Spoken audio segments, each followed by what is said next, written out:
Hello，我是阿北，欢迎回到我的频道。那不知道大家《艾尔登法环：黑夜君临》破关了没？那阿北自己目前每个王都攻略了，那整体攻略下来的时间其实还蛮长的。不过这个游戏啊，玩起来还是一样非常有趣。简不简单呢？老实说，还是不简单啊。如果你正在观望要不要入手这款游戏啊，我会先建议你看一下各大网络直播主的哀嚎，再考虑要不要入手吧。那今天呢，主要是来教大家怎么样快速上手这款游戏啊。不管你是刚入手的新手还是正朝向全破迈进的玩家们希望接下来呢能对大家有所帮助。那北自己用的是 PS5 的版本，所以说明会以 PS5 的为主。那首先呢就是选角建议跟初始角色的介绍啦。那玩家呢可以点击 PS5 的触控面板看一下图鉴，这里可以看到每个角色的能力值装备战绩魔法等相关资料，而且每个角色的能力值都会略有不同像是一开始的追击者他比较擅长大剑，而女爵的话呢是身手灵活有两段式闪躲、善用匕首来制造伤害。而无赖的部分它是 HP 它是血量力气还有强韧度会比较高。那铁之眼呢是阿北比较爱用的角色，弓箭的射速会比一般角色再来的快一些，但是它当然是比较薄皮嫩肌一点啦。而执行者呢有变身的大招那在能力值上来看的话呢，它其实还蛮适合用弓箭的那我自己推荐的话啦，我会推荐新手用铁之眼或者执行者来闯关因为我自己比较喜欢远距离然后能拿弓或者是可以拿盾的角色而执行者这个角色的能力素质其实拿弓也有不错的表现你可以两个职业比对一下看看。那接下来呢就是装备跟训练场系统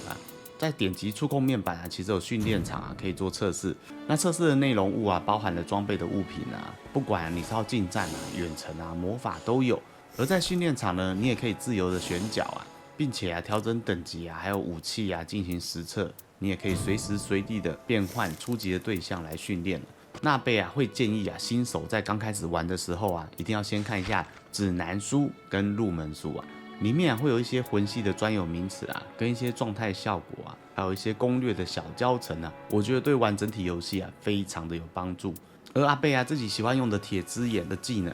主要是在标记技能能够提升敌人的受伤害量不管是你打的或者是队友打的，都会再略加一点，而且 CD 又快。而标记技能本身还附带闪躲的效果，虽然有可能在出招的时候被打到，但是这个几率其实还蛮低的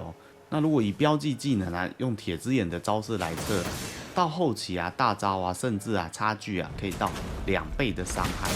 那我会建议能上标记的时候尽量上标记，就算是自己打的话，也可以当做范围技能来使用真心觉得非常好用。那穿杨一剑的话呢，算是范围技不管是清怪或是打王，我觉得都还蛮实用的那接下来呢，就是初期攻略的建议啦。游戏呢总共分成3天前2天都是探索提升自己的实力为重点那第3天呢，在准备完之后就会挑战黑夜王了。而在第1天的攻略阿北会建议从小型村落然后再到教堂，然后小型要塞坑道入口开始探索。那小型村落呢，在一开始落地的时间附近通常会有一个，你可以用这个小村落来提升自己的经验值。正常打完之后会提升到2级左右。而依序呢，前往教堂因为教堂可以增加圣杯瓶的回血次数可以说是初期的关键资源那接下来呢，就可以尝试挑战小型要塞跟坑道入口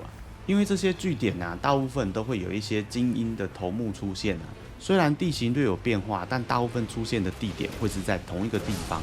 而在打完这些精英怪的时候通常会有潜在能力3选1或是2选1的奖励那这些奖励有可能是装备，有可能是技能。那如果是技能的话呢，阿北会建议点增加强韧度或是精力或是提高攻击力的潜在能力装备的话呢，当然就是看个人为主啦。如果你是弓箭手，肯定是拿弓的吧。当然，如果都出现了你不要的东西例如说刚好都是武器，然后你也不要，你也可以看看你的队友是哪一种武器擅长的，把这个奖励拿下来之后丢道具给他而在坑道入口探索完之后通常会拿到锻造石，你也可以透过锻造石来提升自己的武器等级。一般来说会拿到一个2阶的，那1阶的呢，在路边如果有找到商人，就可以直接花6000卢恩去买。并且将你的基础武器提升到+2状态。这个时候呢，整个团队啊就可以考虑攻略封印监牢啊，或是大型营地等据点。那在第一天呢，或许你会看到地图上有出现一些强敌的图示啊。如果啊等级啊没有到8级以上的话，不要贸然的去攻略啊，因为游戏中啊被打挂的时候是会降等的。虽然它降等是固定的，经验值也可以捡回来，但是风险极高。而且这游戏啊比较讲究的就是时间机制啊，因为时间一到，游戏就会开始有缩圈的机制启动了。每天会有2次啊，第一次大概是5分钟的时候开始缩，那第二次呢就是10分钟了。那你只要在圈外呢，就会持续扣点了。当然，你也可以透过一些小技巧啊，就是途中经过赐福点的时候啊，都会回血，然后可以顺便升级，顺便补充你的圣水瓶使用次数。接下来就是有关装备啊跟道具的建议啊，阿贝会建议啊多带几把不同的武器啊，应付不同的敌人啊。因为在魂系列中啊，有些怪物会有属性相克的问题啊。我指的是跟你的武器种类哦，像是结晶人啊，可能就需要用到锤子啊，在攻击的时候会比较轻松一些。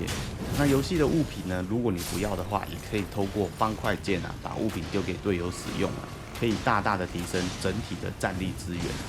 而游戏比较特别的是啊，在有些武器上面都会有特殊词缀啊，那这些词缀只要装备上身上啊，都会有发生效果，像是减伤啊、强韧度等等啊，除非有的是说你要攻击中才会发动之类的。而每天的行程啊，第一天啊，阿北就会建议说，你可以先到处探索啊，跟着伙伴到处去打，看看可不可以拿到锻造石，并把基本武器拿到+2，那顺便熟悉一下缩圈的节奏啊。那第二天的时候啊，主要阿北会建议攻打一些强力的头目啊，因为通常在第二天的时候，等级应该都在8以上了。那你可以尝试一些强力头目的挑战啊，或者是挑战王城等特殊地形据点。地形啊会随着每次游玩的状态有所不同，甚至有一些改变。那这些地形呢，它主要会增加很多的精英怪。但因为队伍的等级啊，也可以透过打精英怪来提升啊，可以说是速刷经验的一个好方法吧。当然，最后就是第3天了，大家可以准备挑战最终黑夜王啊。在打第3天黑夜王之前啊，会有一个小休息区，这边啊可以透过商人啊买补品啊、丢装备啊，协助队友提升装备等级，或者是看队友缺什么买一些给他。毕竟啊，你第3天升级完之后，剩下的卢恩其实就没有用了，能提升一个战力啊，对整体来说非常划算。而在打 BOSS 战的时候啊，每个 BOSS 都有自己的特性，要打赢的方式就是多观察 BOSS 的行动。当你没有成为 BOSS 攻击的目标的时候，不妨可以观察一下他的出招状况啊，增加每一次啊与 BOSS 对视的一些经验或是闪躲时机啊。有些 BOSS 在出某些招式的时候啊，你可以用大招去赚他做控制啊。那至于大招呢，要不要锁啊？我觉得这个就看个人了，因为有时候大招大家都希望拿来救人嘛。但是啊，他这个救人的协调啊，通常在第3阶之后啊是非常难救的，而且你在救人的时候啊 ，BOSS 也会突袭你，几乎没有办法让你有时间专注在救人的这上面，尤其是这个剂量表到3条的时候啊。所以救人的部分啊，我觉得看时机救吧，因为有时候啊 ，BOSS 就剩一点点血的，而大部分的状况通常就是在救人与打 BOSS 之间迂回中，导致丧失了过关的机会。像我有玩几场，就是 BOSS 明明就剩一点点血了，他最快的方法就是把 BOSS 干掉就好了，但我却不知道为什么他要跑去救人。那全部打完的时候啊，或许有的人会觉得有点腻，那没关系，游戏也有单机模式，你可以自己挑战单人破关哦，难度真的超高的，但我觉得过关之后成就度应该也是满吧，因为不会有不确定因素，主要都是在你自己的个人操作跟规划行程上嘛。那游戏玩到现在啊，其实还是有一些小缺点的。阿北倒是希望官方能够增加探索模式啊，就是没有限时间啊，你可以自由自在的探索艾尔登法环黑夜君临的地图啊，让玩家熟悉一些精英怪的位置啊、生成条件啊，或者是某些道具的地点啊，增加对这款游戏的熟悉度，进而呢再连线跟大家一起游玩。而目前PS5 还有一个问题点，就是玩家配对难度，我觉得蛮高的，因为我曾经吃完了晚饭之后还没有配到人呢，也有可能是因为难度太高导致人数不足啦。又或者是大家都破关了。总之呢，这次的黑夜君临啊，老实说还是不错玩呐。阿北自己也打了好几场啊，虽然有时候难度很高，但熟练起来其实也是会越玩越顺的。有兴趣的朋友啊，不妨可以多练几次看看。那今天的影片就到这边告一段落。如果你喜欢这部影片的话，可以顺手按个赞，有空多回来看看。不知道你觉得这次的《艾尔登法环：黑夜君临》啊，到底好不好玩？你也可以在影片下方留言，发表一下你的看法哦。如果觉得影片不错的话，可以按个赞，有空多回来看看。我是阿北，我们就下个影片再见啦，拜拜。